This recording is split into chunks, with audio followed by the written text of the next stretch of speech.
Hey, what up guys, this is Shivam. So what I wanted to talk about today was actually starting up a business, and this is something that I'm going to talk about from personal experience and what approach I have been taking towards starting my business, and maybe you can get some value out of it. I learned it from a couple of my mentors, and I thought this might be something that is going to be helpful for a lot of you, because I know a lot of you want to start your own business or start something of your own, like you have an idea and you want to build upon it. So number one thing is validating your idea. A lot of times we have ideas and there are ideas and we feel really passionately about them, but we don't know if the market wants that idea. So the most in like the quickest and in the cheapest way, if you can really test out your idea and if it's gonna survive the market, or if there is a need for your product or your service, is going to be the best thing. So for a best case scenario would be you have one or two competitors in the market, or two other companies doing kind of a similar thing, or they have a similar product and they're getting paid for it, they're making some money. So that's a good thing, because you know, okay, there is a market, because if they're able to sell it to people, yes, then people want this.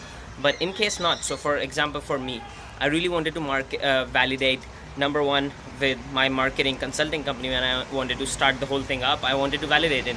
So what I did was, number one, I also looked at other people are doing it or not, but then I wanted to validate if people want to pay me. So what I did, I hopped into a couple of interviews, and when I went to the interview, it was for a marketing position and social media position and online marketing positions. So I went there and I talked to them and I said, yeah, I don't really want a job, but I'm opening up my own consulting firm, and if you guys are interested, you could get me from that. And they were interested in that. So I got validated on that point, that people are willing to pay me to help them with their marketing. Second thing, for example, right now my Instagram accounts, the men's fashion blog Helping Men Style, I'm a teeny tiny bit over 110,000 followers, and I wanted to see if I start my own brand, if I start my own men's fashion line, will it sell or will it not? So what I did was went on to Shopify for a free 14-day trial, and I put a couple of shoes up, I promoted, bam, got some sales. So what that showed me was, yes, there are people who are going to buy from my, like people on my Instagram who are going to buy if I start my own line. So that's a quick enough validation. It's 2 or 3 day validation. So you don't want to invest a lot of time, a lot of money into it before you can actually validate the idea, and that's going to be very, very strong. So that is something that we missed, and it's quite important that we actually end up completing the validation. We get so passionate about our idea that we forget to validate the business and test it out in the market.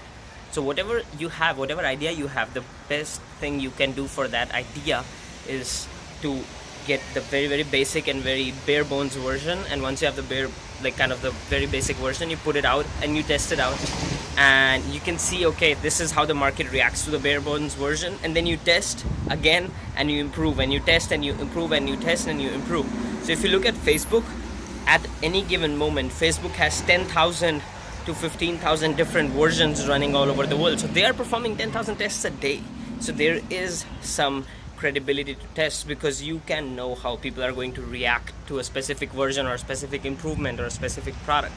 So you want to, don't be a entrepreneur. So before you buy an office, before you buy cool shit, before you buy these good looking notepads, before you buy your business cards, before you register your company, just go out, get your idea and test it out if people are willing to pay for it, if it's really gonna sustain the market or not, and then go for all the stuff if you have money. If you don't have money as a startup, don't invest in buying a new office, don't invest in buying, just a second, yeah, don't invest in buying a lot of business cards and hiring people and all of that, because that is very Wantrapreneur stuff, as they call it.